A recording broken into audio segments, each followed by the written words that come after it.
Well, howdy there, Nathan. Check this out. We have a brand new 2014 Toyota Avalon Hybrid. Huh, good looking car. Now, we've already reviewed this car, so what do you want to do with it? I got an idea. Okay. Let's do a special 0 to 60 run.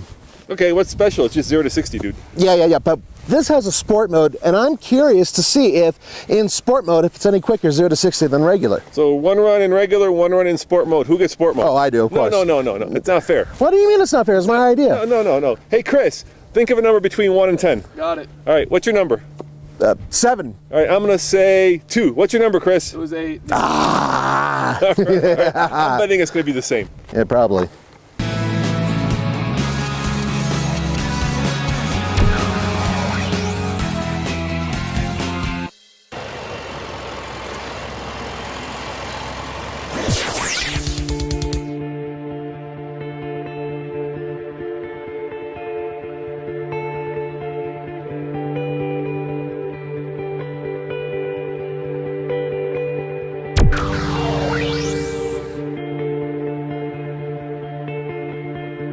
Under the hood of the Avalon, we have a 2.5 liter engine that puts out, you know what, it doesn't matter. It's a hybrid synergy drive powertrain that combined puts out 199 pound-foot of torque and 200 horsepower. It's basically the same powertrain that's in the Camry.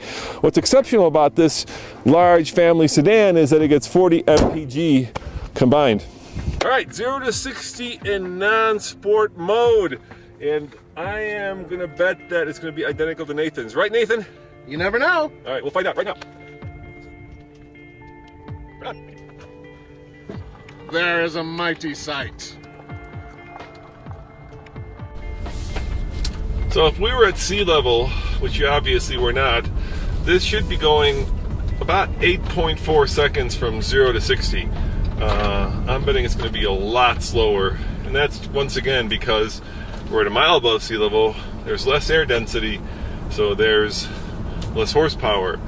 There's also an electric drive with a battery that's half charged, and electricity, unlike the internal combustion engine, is not affected by air density, so that should give it a little bit of a boost, but it's only a small percentage, relatively small percentage of the power, combined power output of this vehicle. So we'll see. I'm betting it's going to be at least 9 seconds to 60, probably more like 10. Here we go, floored. Front wheel drive CVT. There's 40, it's holding the power, and there's 60. That was very surprising indeed. Check it out. 9.24, which is, you know, respectable. And to be honest, usually I'm kind of whiny and whinging about the CVT, but in this car, because I think they've toned down the sound, they've tried to make it very quiet. It's not as drony as some other cars, so yeah, I could live with it. I'm sure that 40 MPG is a worthy trade-off for having a car that is comfortable, luxurious, big. And like I said to Nathan, if Lexus ever designed a Toyota, this is the one. Does it just blow your mind? Toyota has done a phenomenal job in updating an interior that used to be terribly boring. This is as good as any Lexus interior that I've seen, at least visually. Yeah, sure, there's just a couple spots where maybe it's a little, cheap, but in terms of overall stitching and materials and everything else, it certainly doesn't look like some sort of flyweight rental car. It looks like a proper luxury car. But these seats are not as comfortable as other Toyota seats. I think it's because they're lighter to make the car lighter or something, but really don't feel very comfortable on my tush.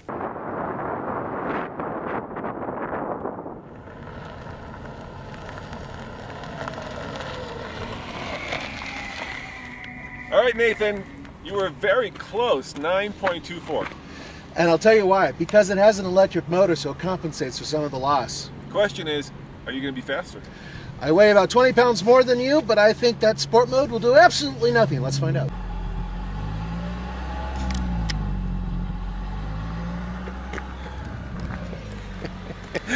Nathan, you're being uncharacteristically gentle with that. My foot was all the way down. It's got power. No, you know what? It's a hybrid, and it electronically does not let you screw around with it. It's basically saying no. I'm going to go as light as possible for fuel economy purposes. All right, well, let's see how fast it goes in sport mode. We'll see. Hey, Nathan, that car really suits you. Shut up. I think... Don't even start. I think there's an Avalon in your future, old man. So back in your day, cars like this had leaf springs front and rear, right? Swear to God. Oh yeah, nothing more drastic than a front-wheel drive burnout.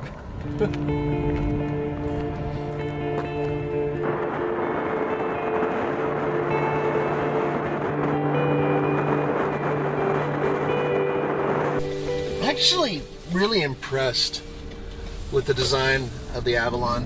I think externally it's a great looking car. I really like what they did. Yeah, I don't like the seats very much, and it's weird because the other one has different feeling seats. I don't really know if that's specifically a lighter seat for the hybrid, or I don't know, maybe this is some lower trim, or maybe these are just new seats that they decided to experiment with, you know, on us. Maybe it's the fact that Roman has the lumbar set to Iron Maiden level, and I'm not referring to the band. I'm referring to the torturous feeling it has. One time, let's do this.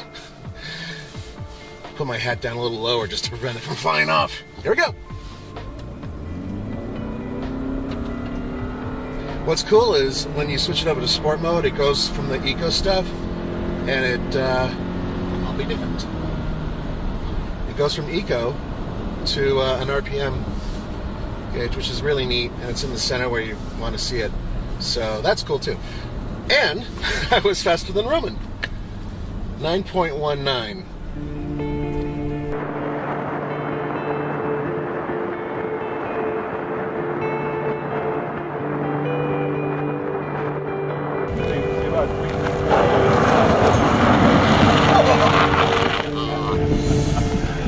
Oh my Nathan. So, what is the number? 9.19. There we go, 9.19. So you were basically 0.5, actually 0.05 of a second faster than me. I was faster than you, I'm heavier than you, so the sport mode works. It also holds the gear longer. Well, not the gear, but it holds the RPM longer. So I'm thinking that that's what it's really for, is a little bit more spark, a little bit more go.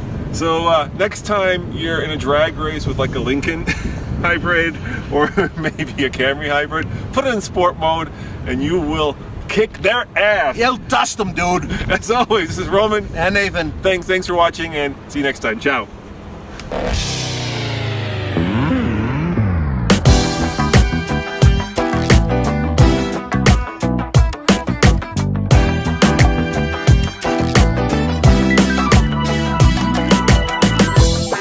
So, do you guys want to see me and Nathan sitting forlornly by the side of the road looking at a smoking communist-era Tatra in the town of Plzeň? Because, Nathan, that's what's going to happen if we can get funding for our Prague to Pebble Beach drive. Well, Plzeň's not so bad. I mean, that's where the beer comes from, right? Yes, that is where the beer comes from. Oh, shucks. But the point is, we're trying to get this great project off the ground, and we need your help because we want to take you along the way. We're trying to tell the untold story of Tatra. We're trying to have a grand and epic adventure, and we're going to try to actually get to Pebble Beach in a Tatra, which this year they're having a class for. Go figure.